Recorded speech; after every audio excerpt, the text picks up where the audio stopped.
feel like it's deja vu all over again. Yeah.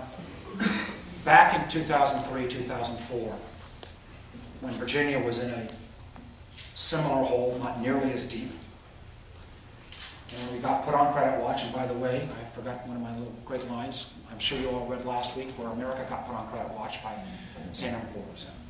You know, the conventional wisdom was in Virginia that there's no way we would deal with the revenue side in Virginia because, you know, I was a Democrat and it was a 2-to-1 Republican legislature.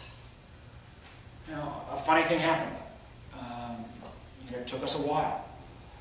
But folks like Tom Rust and others stood up and said, no, we're going to do what's right for Virginia. And after 65 PowerPoint presentations, a whole lot of folks, and I was very blessed to have some very brave people who really took the lead and really put their political futures on the line to do what was right. It ended up being both good policy and good politics. I absolutely believe that's why you've got to start, and why I think this Gang of Six is so important. You've got to start with a bipartisan starting point.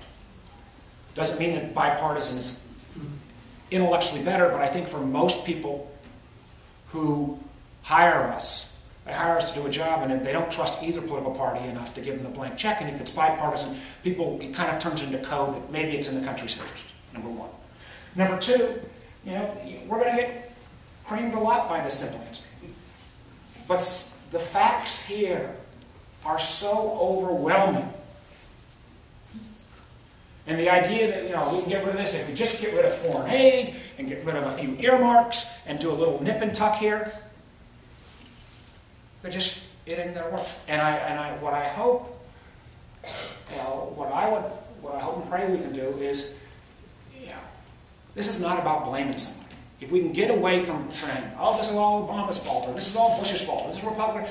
No, this is, you know, we all got unclean hands on this.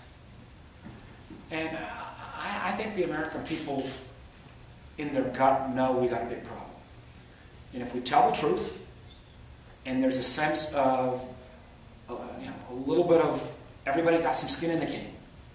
So we're not just going to go after the people at the top, or we're not just going to go after the people at the bottom. You know, this has got a plan that's about depending on which baseline you use. You know, the plan we're talking about, it goes from about $2 to $3 in cuts for every $1 in additional revenues. You know, and I think that's about the right ratio. 2 or 3 to 1 cuts over. And the alternative is so grim. But unless reasonable people of goodwill are willing to, you know, step up and say, no, I don't like parts of this, but this is, you know, this or some variation of this needs to happen.